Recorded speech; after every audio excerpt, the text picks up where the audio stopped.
Good morning from Zurich. You're listening to Monocle on Sunday with me, Tyler Brûlé. Coming up on today's program, my guests today, Eemeli, Isohao, Priska, Amstutz, and also Gorana Grgić. They're all here with their views and, of course, the week's biggest stories. But Eemeli, we'll start with you. You're back from Nairobi, but are we starting there? Where else could we be going today? Well, this week, of course, a rather eclectic group of world leaders gathered in Kazan, Russia, for the BRICS summit, so we can discuss the outcomes and whether they met our expectations. Very good. Also, we'll be heading to Tokyo for the latest from there.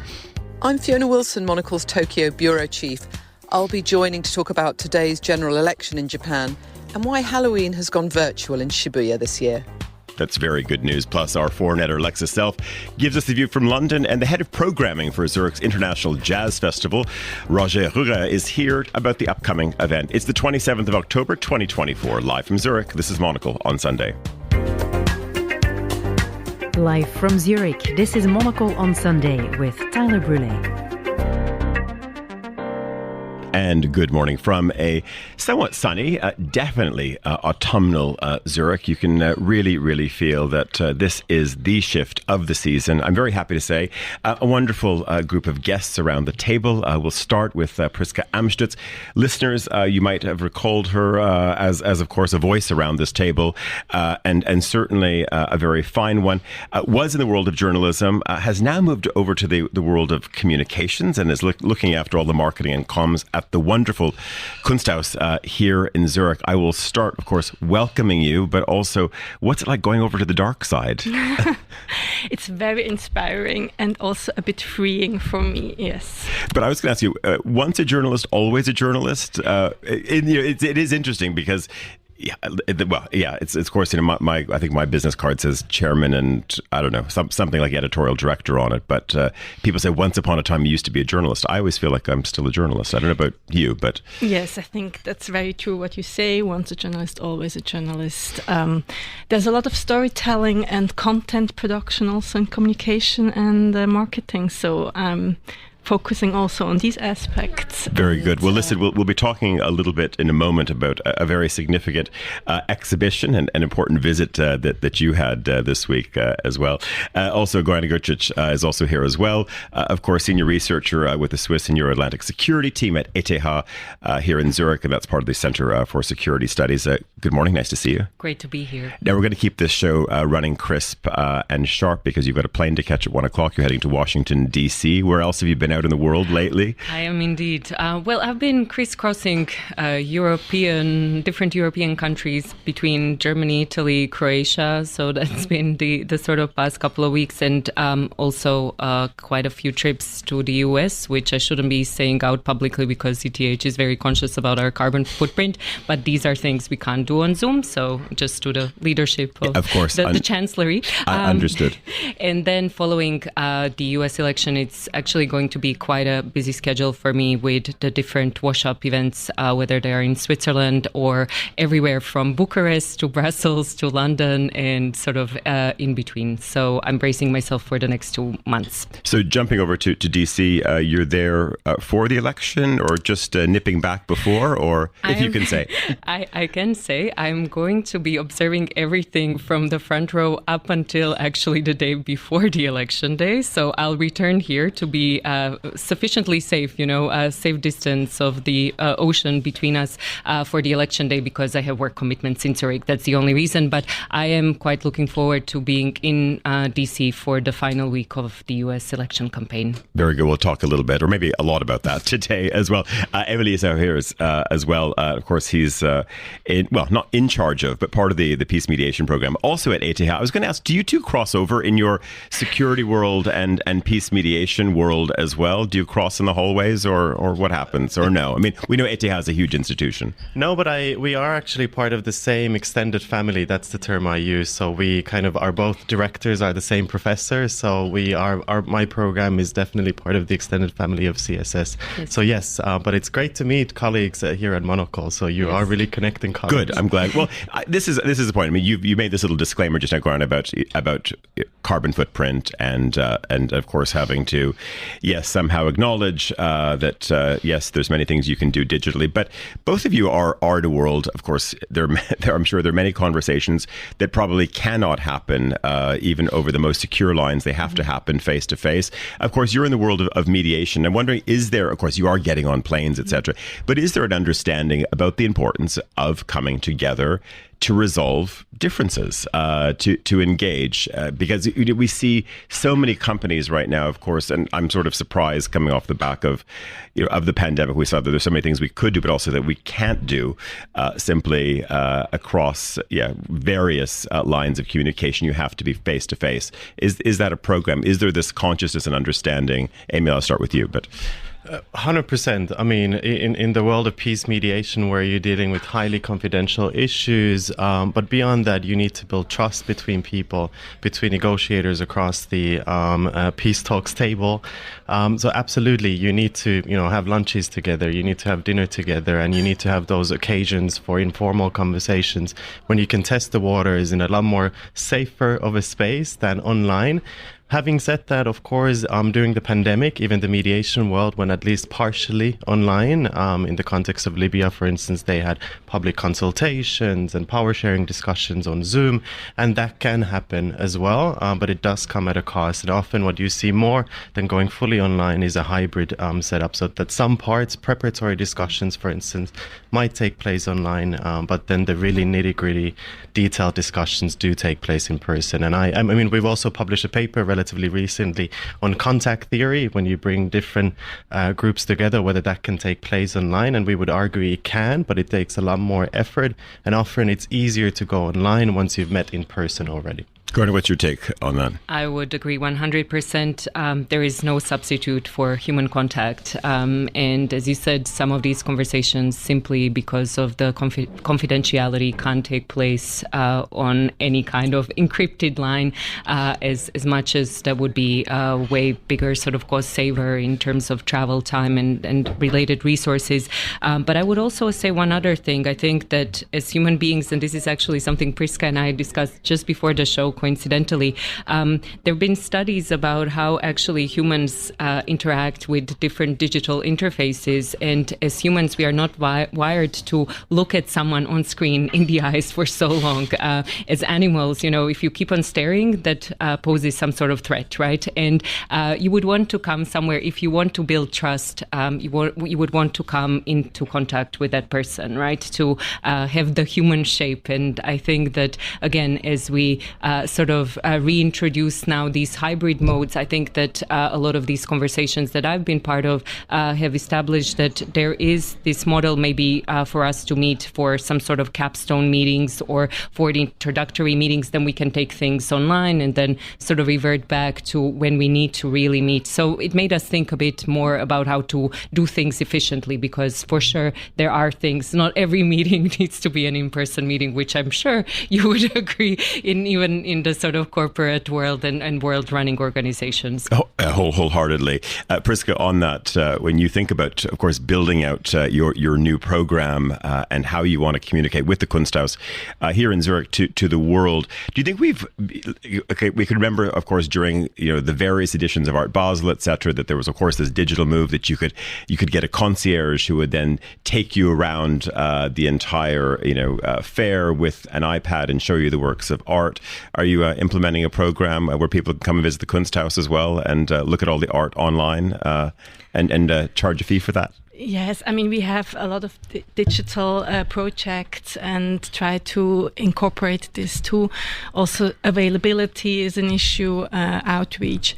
But at the end, I mean, that's the USP, being in the museum, seeing and experiencing the art. And especially now, we feel it's so many people coming together in the museum, all different ages. It's really moving to see how what's happening and how the exchange of inspiration and energy also happens. Yeah, and if listeners, if you've not been and you're trying to plan or thinking about planning an autumn weekend in Zurich, I can highly recommend it. I mean, it is exceptional. We're going to head to London as well, while of course our colleagues here warm up with their stories as well. Alexis Self is standing by in our London studio. He's our foreign editor. Good morning, Alexis. Good morning, Tyler. Thank you for having me. So tell us, if we were looking at not just maybe the front pages, Alexis, this morning of the UK press, but what's making news?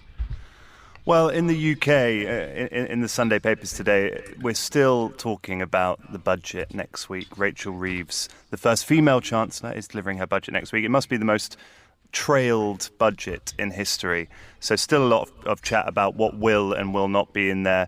But from my perspective, I'm looking towards the Caucasus and what's going on in Georgia. Well, and this is, you've given us a great segue as well, because Gorana wants to, and of course it was in our news headlines as well. It seems like, well, yeah, the deal is done in a way, of course, in terms of a swing potentially towards Moscow. A lot of course, contesting voices around that. Gorana, just but your take on that, because we were talking about that just before we went on air. Yeah, so what we see is that the opposition, Georgian opposition, is protesting the vote and saying that there has been huge influence operation on part of Russian Federation, but also some interference. They're claiming with the vote being that over 53% or so of the votes have gone for the Georgian Dream Party, which is the incumbent party of the Georgian oligarch and Prime Minister Bidzina Ivanishvili. And this is something that, again, comes now in a little bit of a wave, not just of this worldwide sort of year election year or super election year, but also the fact that we've seen in Moldova that those votes actually were very, very tight right to the end, and they did prevail more for the European Union path. And now it seems that for Georgia, those doors are going to be closed, at least if the sort of path that Ivanishvili has charted continues, and that is anti-Western, even if nominally he claims that he would like to bring Georgia closer to the European Union towards those Euro-Atlantic integrations. But again, we see that the European Union has basically frozen that path as long as they pursue this kind of cozying to Moscow. And of course, this is your daily beat. What does this mean in terms of shifting powers and of course, and I mean, as you mentioned, I mean, this focus on the Caucasus, of course, a rather turbulent part of the world, and certainly a turbulent part of this neighborhood. That swing to Moscow, how would you read that if you had to decode where things start to go, and certainly what that means on that end of the sea as well? You're absolutely right. I mean, that whole area has been quite contentious, actually, ever since the Soviet Union collapsed, right? So we've seen conflicts around South Ossetia, Abkhazia, all of that. And this is nothing new in terms of the sort of political instability that we've seen, and the jostling for influence that Moscow, again, has been engaged in for quite some time. I think the interesting, if you're talking about the sort of strategic importance of that part of the world, if we kind of think about the macro region, right, Black Sea, and then the kind of contestations that go on, it's going to be quite interesting vis-a-vis Russian-Turkish relations as well. And then also some of the sort of broader discussions around what happens in the post-Soviet space, and is this sort of a kind of a lesson that will be learned by some of the other post-Soviet states, and what sort of message can be drawn, you know, in terms of we have the second round of the Moldovan presidential elections coming up next week, and so on. So it does have ramifications both on that sort of strategic level, but as well also in terms of the domestic politics in some of the post-Soviet countries. Alexis, just if you maybe it's not in today's paper, but there's sort of snippets of it as well, and I want to maybe shift our focus a little bit to the other side of the Atlantic. We've had a week in the UK, and a little bit also on the other side of the Atlantic as well. Of course, where we've had the Trump camp, of course, shouting down Keir Starmer and his you could say his deployment of Labour canvassers who have been, of course, sent out to assist, observe, call it what you want, of course, in the run up to the election. But maybe just surveying the papers today, Alexis, what's your sort of read? We've got to get over this budget right now, but how much are all eyes also on it's Washington and beyond right now? Well, yeah, the FT yesterday, the weekend edition, led with a story about EU leaders meeting on an almost daily basis, certainly in the Commission in Brussels, to prepare for a potential Trump win and all that might unleash in terms of EU-US relations. Of course, just to go back to Georgia, the other swing state in the Caucasus that shares a name with the one in the southern United States. Could this be, talking about the year of elections, the biggie is the week after next, and could this result in the Caucasus be the first of potential bad, very tumultuous news for the EU? I think people have been talking about this for a long time in the UK and in Europe. What does a Trump presidency mean for foreign relations? I actually I wrote a piece about it today to run tomorrow. I think when it comes to foreign policy with Trump, we don't really know what he's going to do. I think we know what he might do in terms of trade. He said a couple of weeks ago that he loves the word tariff. But, as I said in this piece, the EU themselves are toying with the idea of introducing high tariffs on goods coming in. So perhaps that might seem a little hypocritical for them to complain about that. But yeah, I think all eyes are on the States and are potentially, so close in the polls at the moment. And what does it mean if Trump wins? Well, we'll have to find out. I want to just jump over to what was once ranked as the most livable city in Russia. And we'll talk about livable cities in Switzerland in the moment with Priska. But let's go to Kazan. Of course, we're off the back of the BRIC summit. I can't recall a BRIC summit that has garnered so much attention. It was this extraordinary gathering, of course, of leaders. Eemeli, also just what a parade of jets as well. Seeing all of these governments, some maybe a bit questionable, the aircraft that they've invested in with their taxpayers' dollars or other people's dollars, we don't know. But your take on this, and I think we understand why it was so front and center in these times, but your analysis of it. There's a lot to be said about the summit. And often, actually, one of my key takeaways is that the least interesting bit about a summit is often the outcome document. And then perhaps the most interesting bit about the BRICS outcome document was that it's rather watered down when it comes to the war in Ukraine. And Putin definitely didn't get the kind of standing applause and ovation that he was maybe wanting. But for me, maybe two key takeaways is one actually that happened in the run-up to the summit.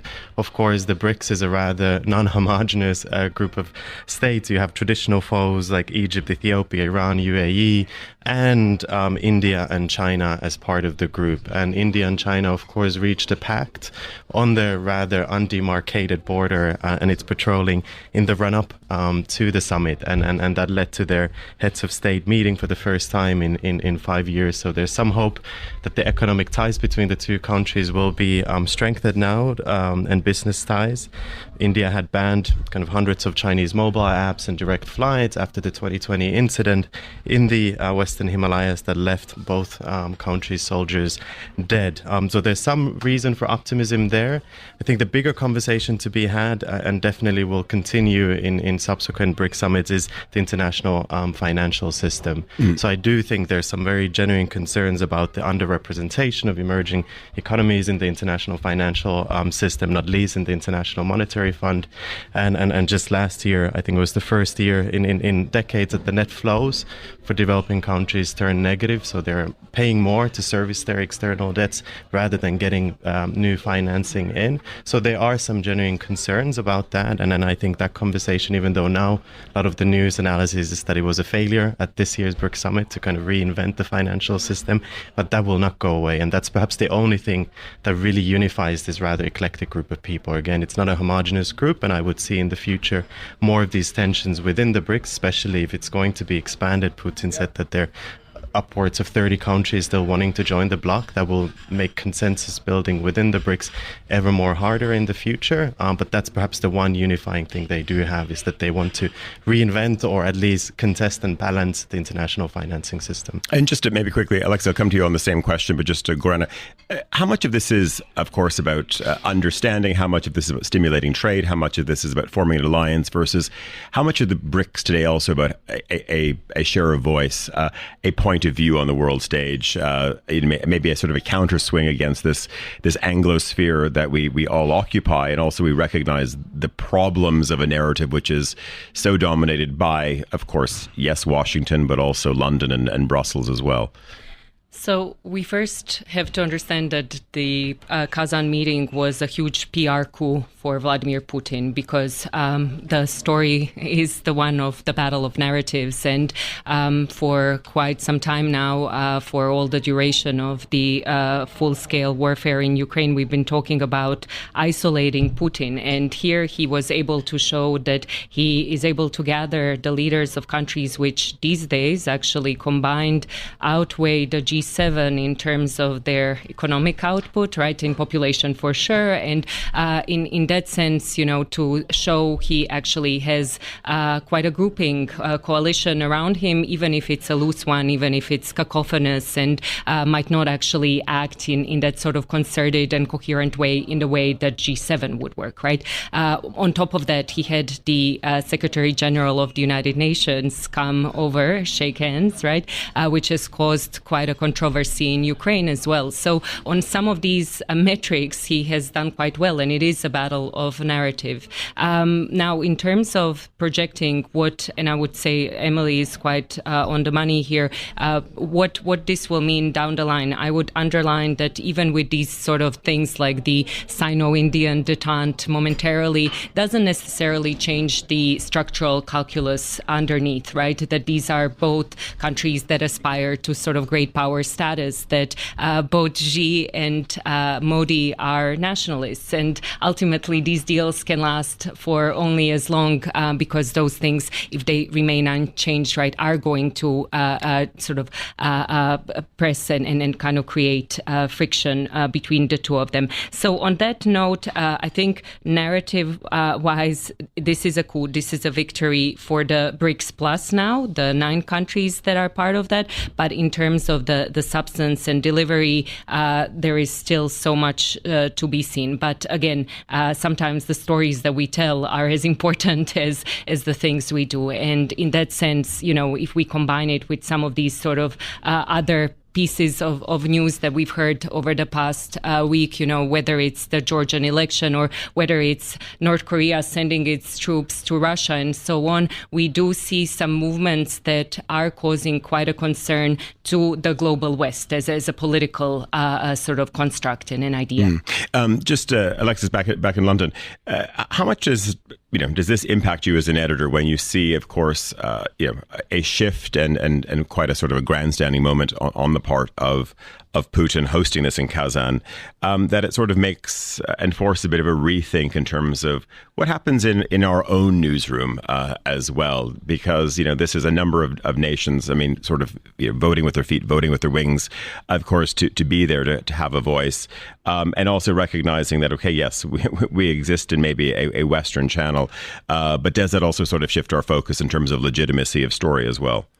Of course, and incredibly important to think about it. And I think perhaps the mistake that Western diplomats certainly have made in the past few decades is not to consider what the global South as the collection of nations that, perhaps are developing and further south from, as you say, the Anglosphere are concerned with. To the point about this being a huge PR coup for Putin, of course it is, because it gives him legitimacy. But I think the power of the BRICS is that it gives a voice and legitimacy to the concerns of the global south. Of course, China and to an extent Russia are trying to hijack that. And I think if you look at countries like India, South Africa to a lesser extent, new members, Egypt, certainly the UAE, they're not going to want to allow China to dominate the world or even the BRICS. So, I think this talk about it becoming a kind of, an oppositional grouping to the G7, to NATO is perhaps a bit overblown. But to your point about, considering the voices of these countries that have huge populations, growing economies. Of course, it's something that we're always thinking about doing here. And actually, in the latest issue of Monocle, I spent a day with the Brazilian ambassador. And Brazil is a very interesting country in this instance because, Lula has come in for a lot of criticism over the past few years for being close to Russia and China. But I think the thing is that actually he's just talking to Russia and China, and that fits in with Brazil's foreign policy of having no enemies. If you ever say, I made a mistake once of referring to Russia and China as an ally of Brazil, and the ambassador cut me down very correctly and said, they're not our allies. We don't have any allies. We only have friends, no enemies. But my highlight of the BRICS summit, which I just want to mention, is if you get a chance to watch Steve Rosenberg, the BBC's Russia editor, asking Putin face to face. It's the first time he's been face to face with Putin since the full-scale invasion of Ukraine, and he gets up and says in perfect Russian, how does this idea of peace and security that is in the BRICS communique fit in with what's going on in Ukraine? And it's just such an amazingly brave move on Rosenberg's part, who, he lives in Russia, he's married to a Russian, he's lived in Russia for a long time, but also an example of how journalism and done properly and speaking truth to power does have this huge magnitude. Alexis, very, very good, of course, having you on the line from London. Of course, I think across the desk from you, Emma Nelson is standing by with the news headlines. Thank you very much indeed, Tyler. Israel's Prime Minister has said the targets of Israeli airstrikes on Iran on Saturday were chosen on the basis of national interest. He was responding to suggestions that Israel had avoided attacking Iranian gas and oil facilities because of American pressure. Voting has begun in a snap election in Japan. It follows several years of turmoil for the ruling Liberal Democratic Party, which has seen scandals, voter apathy and record low approval ratings. Georgia's long-governing, increasingly authoritarian Georgian Dream has declared victory in the country's elections. Pro-Western opposition parties have claimed electoral interference, as the vote is seen as a moment when the country chooses to move closer to the West or to Russia. And holidaymakers were given a rather athletic in-flight demonstration when a passenger began doing yoga in the plane aisle at 35,000 feet. Daisy Doris May from Guildford in Surrey had been travelling home to Manchester Airport from a writing retreat in Ibiza. She executed a 5-minute workout in the middle of the aisle. Daisy said she did it for a laugh, although not everybody got the joke. Back to you, Tyler, in Zurich. I'm just going to ignore that one. I'm going to just jump straight to that occurred on an airline. I'm sure I've probably, maybe only seen the tail of. Listen, we were talking about livability a bit earlier. Of course, Kazan, once upon a time, I can actually remember when we had our first Quality of Life conference, which was in Lisbon, and this Russian delegation showed up. I think we were sold out, and we said there was no more seats. And I think 15 people arrived from Kazan because they wanted sort of the secrets of livability. So they showed up in Lisbon with bags of cash. And I can remember our CFO at the time taking that cash at the door. It's like, we do have seats for you at the Four Seasons in Lisbon. But Emma, this is also a topic dear to your heart as well. Sure. We were talking, so Priska a little bit earlier said there's a story in the UBS has released a report about the most livable cities, enclaves in Switzerland, and there's a bit of bad news for Zurich, at least on certain salaries anyway. Yes, it has to do with cash too. Tell us. Yes, so UBS has released this study. They have looked at what places are the most livable, attractive in Switzerland. They have put Switzerland into 13 regions, and the Zurich regions consists of 395 45 communities, and in the top 5 there's none from Canton of Zurich. And this is based on, it's a family with 2 kids, correct? Yes. And an income of 145,000 Swiss francs income. Okay. And they have looked at different points like hours of sunshine, infrastructure, daycare, cultural shops, stuff like that. And living in Zurich is just too expensive for these kinds of families. The top rated city is Aarau. Mm-hmm. And on the 3rd place is Baden. Both are cities in the canton of Aargau, bordering to Zurich. And it's a bit funny. I grew up in Baden, near Baden, and Zurich always made a lot of fun out of Aargau, and now it kind of seems to switch. But of course, it's the vicinity to Zurich that makes it very attractive. It all changes though when we double the salaries, right? That's true. Then all the Zurich as a city and all the lakeside communities appear in the top 10 again. Okay, so Emma, for someone who you don't live here, you spend a lot of time here. Yes. What does this mean to you? Because I think also Schaffhausen is also a second place. Is this a second place as well? Now, this snobbery is divine, isn't it? Because if anybody went to sort of Aargau or Baden, I think most of us would give our back teeth to sort of settle down there and have a rather wonderful life. And also, I love this idea that Zurich people don't want to travel outside Zurich, despite the fact that you have a transport infrastructure network that could accommodate easily 8 million people for a city significantly smaller than that. I mean, what is wrong with Zurich that these people just don't like? Is it just the fact that you need to have you need to be talking to the gentleman from Kazan for that carrier bag of cash to get yourself through the day? Yes, I think Switzerland is so small, and this has kind of an impact on the ideas of what is close and what is far away. That Baden is 15 minutes by train. So it's ridiculous. I mean, it's like you can't even get to Paddington Station in that time from where you're sitting right now. And this is, as you said, this extraordinary. Of course, there's a study around it, but that there's even a debate and a discussion it's kind of remarkable. How far is too far? I mean, my son, a 12-year-old, has joined the League of London Commuters. He has an hour-long commute to get to school every single morning. And if you go up to the tube stations, you will see dozens of small people in their uniform or just joining the throngs of commuters every single day, and no one bats an eye. And when you talk to people in Zurich by saying we have an hour-long commute to get to school every morning, everyone is just utterly horrified by the sheer brutality of a system that requires you to travel for more than 15 minutes to get anywhere on a beautifully clean train. Well, just speaking of 1 hour commutes, we have a colleague, Guy Heimberger. You spotted him today. He's in the he's in the Sonntagszeitung. Yes. And there is a story, a journalist who does it's sort of not an expose, I would say, of people's homes, but it is more about sort of deep living, isn't it? Mm-hmm. She does a great job in the paper on this topic. Yes, it's very nice. It's Marianne Kohler-Nitzamudin, and she has a blog on the Tagesanzeiger network called Sweet Home.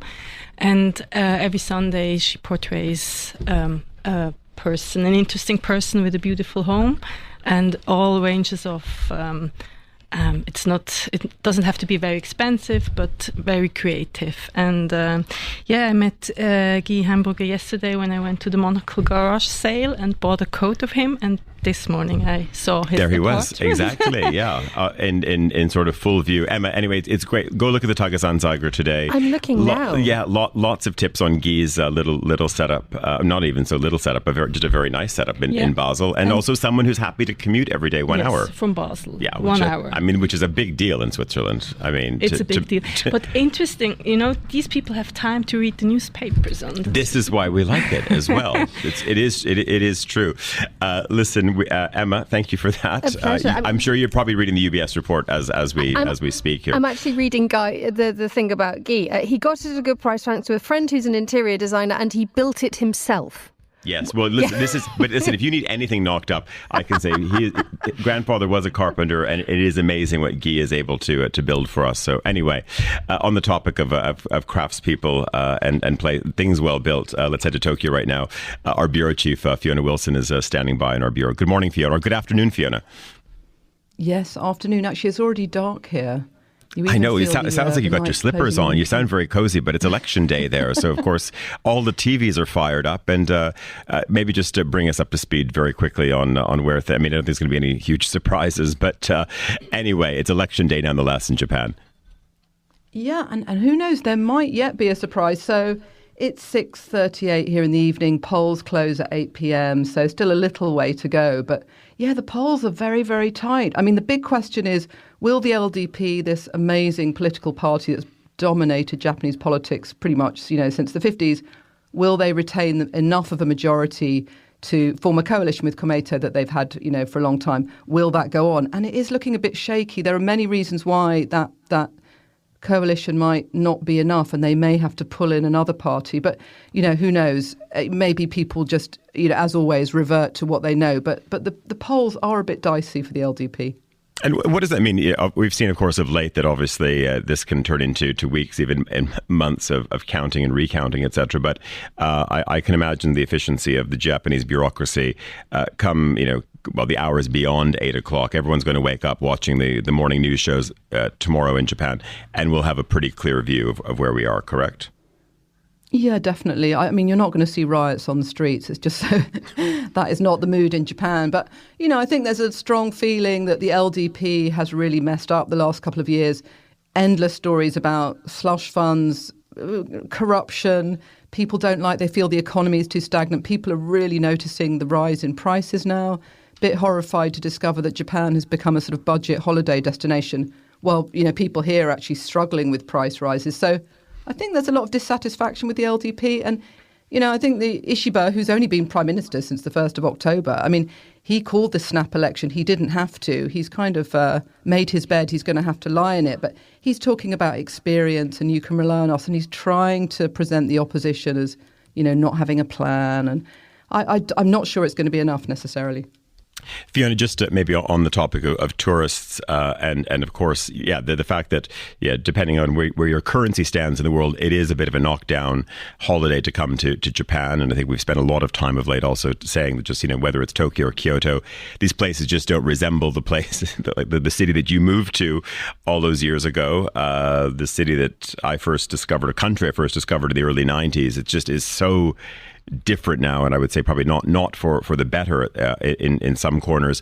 But you just touched on in the intro about Halloween and how sort of Halloween has taken hold, and if we've seen sort of rather ugly scenes of late, and certainly not very far from the bureau as well in Shibuya, also in corners of Shinjuku as well. What's going to happen with Halloween this year? Well, you're right. So we're in Shibuya, the Tokyo office, and Shibuya is the magnet for Halloween action. And this has only grown up in the last few years. Halloween was never much of a thing at all in Tokyo. But I think with all these tourists, it's become a thing. Tourists are here saying, well, it's Halloween, there must be an event somewhere. And they came to Shibuya in droves, assumed it would all be happening in Shibuya. And they've now banned... If you go around Shibuya today, as I did, there are huge banners saying no drinking, no smoking, no Halloween events on the streets. So they're really coming down hard. They don't want people gathering. They've had all this problem with noise, litter, crowds. And last year it was pretty bad. The police were basically just screaming on megaphones at people. It wasn't a lot of fun, I would say. So this year they've got a new ordinance that there's now a year-round ban. You just can't drink or smoke on the streets in Shibuya anymore. So I think they've come down quite hard on that the fun police are out. Okay, but what does this mean then, of course, for a country, I could say at the same time, which loves to dress up, which loves the occasion of a good costume, doesn't mind sort of, a multicolored wig. And I'm thinking about the other store, not very far from you, former Tokyo Hands, now just called Hands, which has an amazing, you could say, sort of fancy dress department. Are there sort of, goblin masks and witch capes if we went by there? I don't know if you were in there, maybe. I'm not sure if there's a moment at school for your kids. Hopefully not.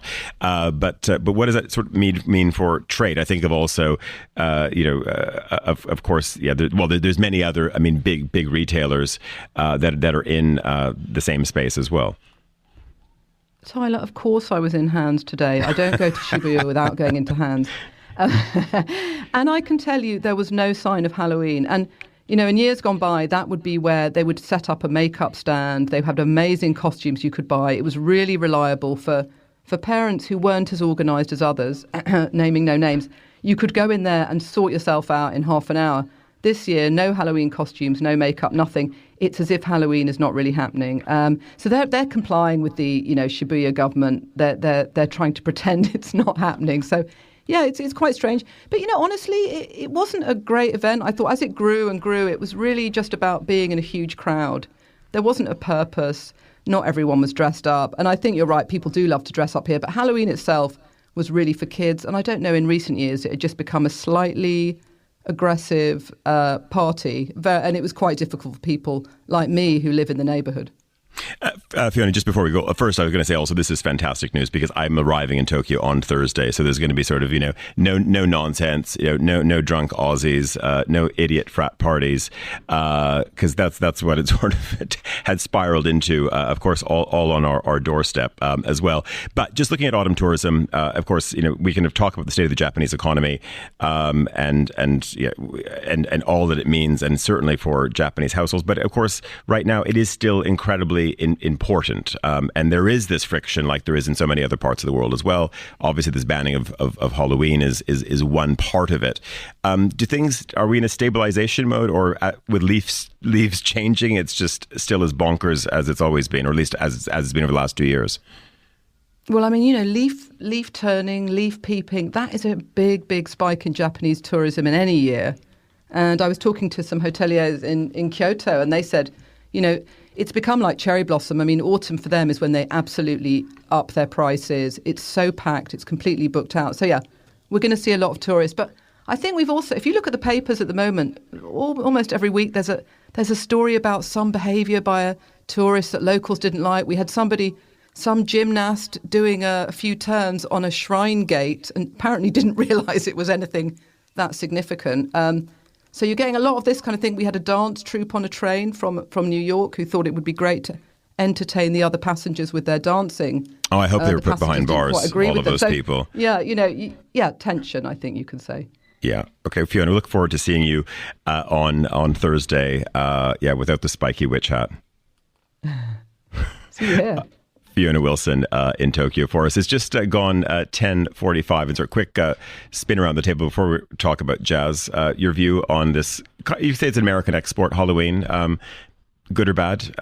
Partly you'll be in Washington. There'll be probably a pre-diversion party before the election. Interesting or not? And I'll remain unaffected. I lived in Australia for 15 years. It sort of became a thing in Sydney, but I was always, I guess, sort of passively resisting. It just flew over me. I'm a European when it comes to Halloween. It is amazing how this export, without sort of any, it wasn't like sort of like the Korean government with the whole K movement of K-pop sort of threw tons of money behind. I don't think that the US government did this, but I think obviously Hallmark, as of course a purveyor of cards and various knickknacks, maybe were responsible for it. You see also the March of Halloween in this country didn't really exist before. For or against, is there going to be a big event at the Kunsthaus, Priska? No. I hope not as well. No. No. We focus very much on the exhibition we have with Marina Abramovic, and it's not a topic at all. But I have teenage kids, and for them it is, but it's not very big. On the way down, do you think we've reached the sort of the peak Halloween moment over here? Eemeli, over to you.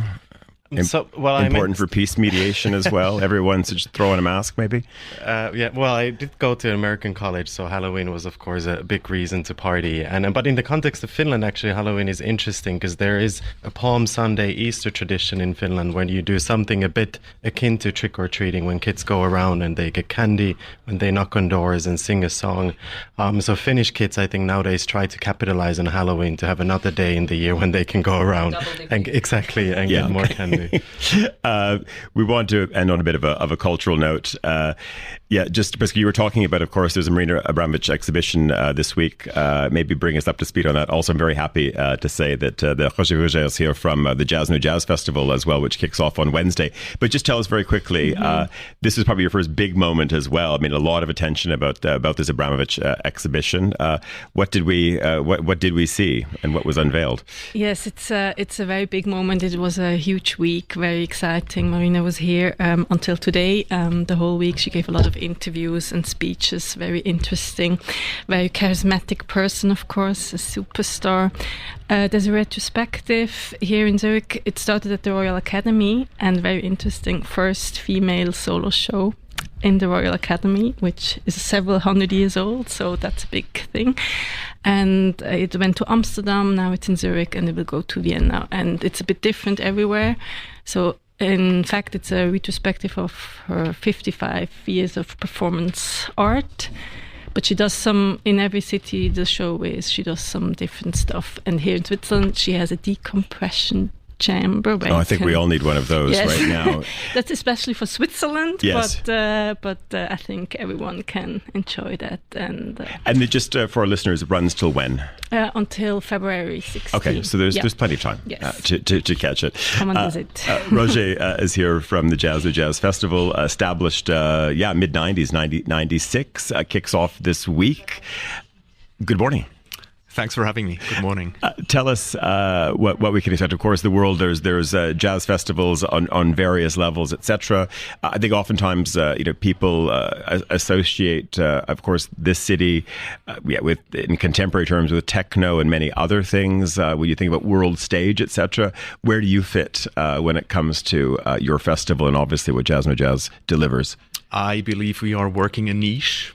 Jazz has not been pop music since the 30s of the past century, when swing was the pop music, and jazz is very much alive, not in the very big numbers, but for me, in general, it's a philosophy, it's freedom, it's improvisation, it's interaction, it's agility, and I think it'll always be around, and the jazz, no jazz, gives us the freedom to mix all the genres that are somehow related to jazz music.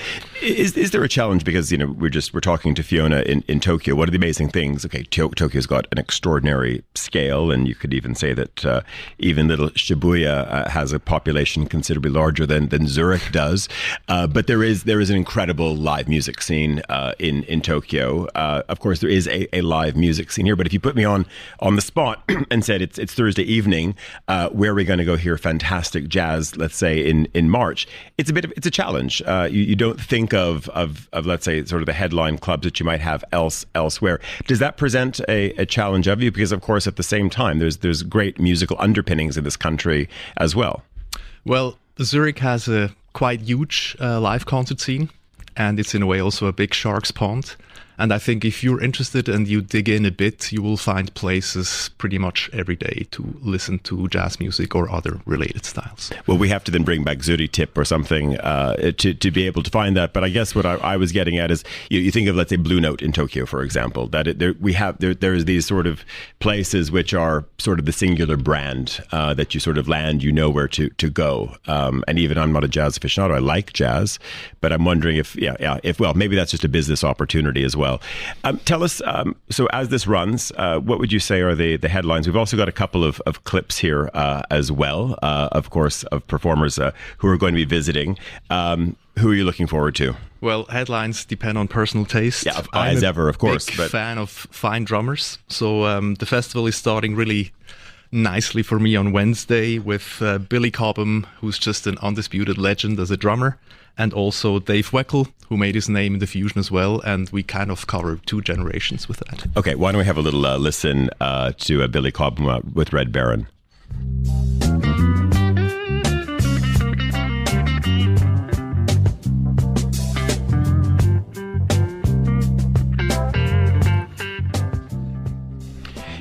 Now, you talked about sort of personal taste. Just give us how big of an international lineup, how many countries do we have performers from? I'm also always interested in the business model of these as well. Who gets behind, of course, support, underwrite all of this? It can't just, of course, be, well, it could be if the tickets are of an extraordinary price, the fans. But first tell me, where have we got people coming from globally? Yeah, we're always strong on the American jazz scene. It's still obviously the source of where the jazz is coming from. We're also strong this time with the UK acts. We have on Wednesday Cherise, which is an upcoming act. Then we have on Friday Corin Bailey Ray and Alpha Mist. So they're part of it. We have French bands. We have a Swiss band. That's basically the main lineup, including also a couple of bands from Germany. Okay, if you're not familiar with Alpha Mist, this is them with Keep On.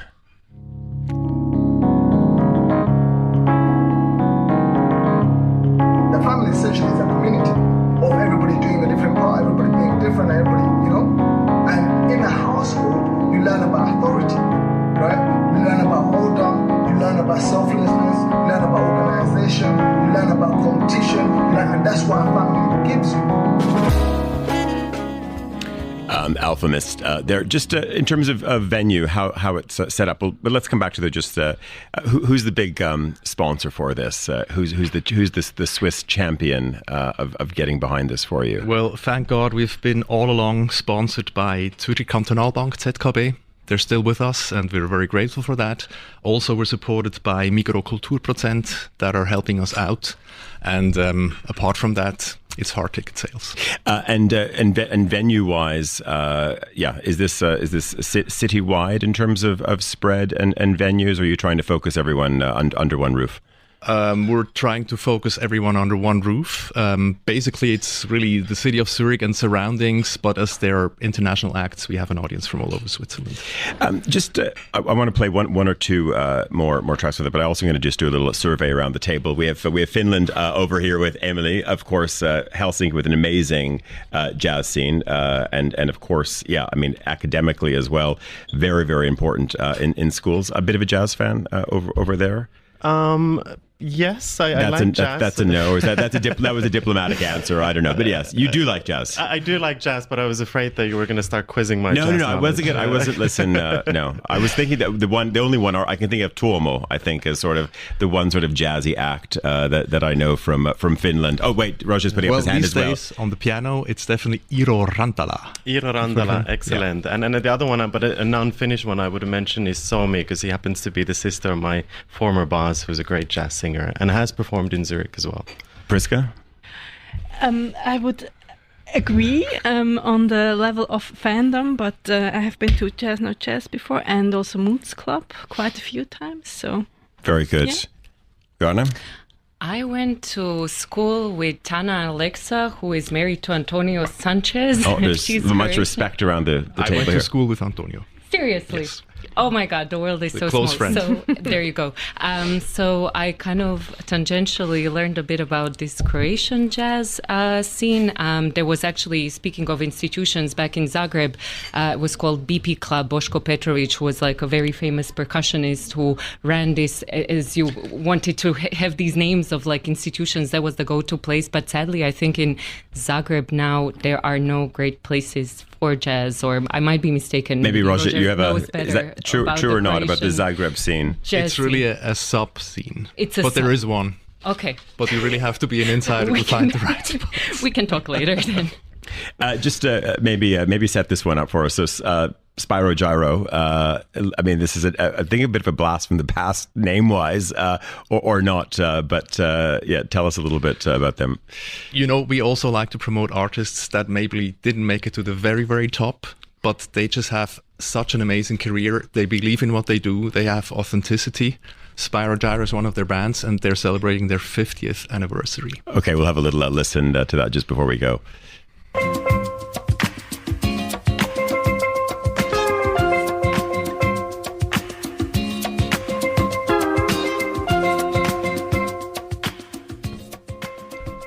They're from where? Where are they? They're American. They're okay. They're from the US.